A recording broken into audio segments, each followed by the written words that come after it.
So apparently the WBC are looking to mandate a 154-pound super welterweight world title fight between Fundora and Vergil Ortiz Jr.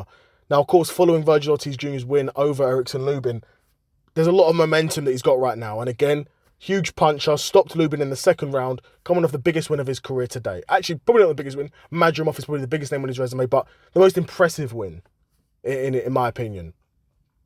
Of course, against the world champion Fundora, who's, you know, an absolute freak, 6'6", giant at the weight division, absolutely huge, and goes to war with everyone. Goes to war, stands in the pocket, goes to war with everyone, and that's why people love Fundora. You know, beat the brakes off of Tim Tszyu once, twice arguably. You know, beat up Tim Tszyu badly, and those are really the biggest wins on his resume.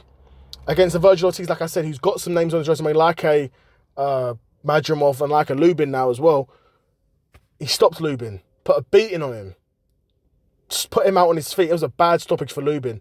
But Fundora's hittable, yes. He can take a shot though, you know. And yes, Fundora's been stopped before. But you saw in that Tim Tszyu fight, he was able to take Tim Tszyu's best shots. Now, granted, Vergil Ortiz, in my opinion, is a bigger puncher than Tim Tszyu. Again, especially at that point in Tim Tszyu's career. Still a respected puncher, though. Do not sleep on him. You know, people weren't walking through Tim Tszyu's shots before Fundora fought him, right? But Fundora was able to do that. And even though Fundora's not that great defensively, his chin is his defense. Do you know what I mean? When you can take a shot and you're not worried about what's coming back to you, it's good and bad. Double-edged sword, you know? When you're facing someone who can't put you out like Tim Tszyu, then it's a benefit. But if you're facing someone who can put you out like a Vergil Ortiz, then it's a bit of a drawback because you're there for the taking, right? And that's probably what would happen if that fight gets made. Vergil Ortiz would probably stop Fundora pretty quickly. I wouldn't say pretty quickly, actually, because Fundora's a tricky puzzle to solve. No one just blasts through Fundora, right? Because even early on in that fight, he's going to be able to take the shots. Early on, I'd imagine. And like I said, Fundora's no rollover, right? He's not going to not be a live body for Vergil Ortiz in there. He's going to be putting up some resistance. He's going to try and throw his own punches back and put his own punches together, put his own work in, for sure. But that would be a really interesting fight, and no doubt would be a war, like Sebastian Fundora's. All of his fights are wars. You can't not fight Fundora and not be in a war, bro. He forces that out of everyone, and that's why the fans love him.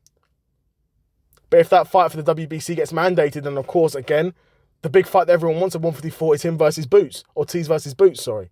And I'm going to make a separate video about that, but a lot of people will be wanting that fight next. But again, me as a boxing fan, I know that the fights that we want and the fights that we get aren't always the same thing. So it's almost a thing where even if Ortiz v Boots doesn't get made and this fight gets made, Ortiz versus Fundora, that's still an amazing fight, guys. That's still an amazing fight. That's still an exciting fight. You know both guys are coming to war. Both guys are coming to fight. That fight is very likely not going to a decision. And it's important to remember that as fans, in my opinion. But yeah, let me know what you guys think of that fight. Do you think that Ortiz would beat Fundora? Or do you think Fundora could get the better of Vergil Ortiz if they were to fight for the WBC Super Welterweight World Championship? Let me know what you think in the comments below. Another episode of the Seth Solo Side Quest in the bag, and I'm out. Peace.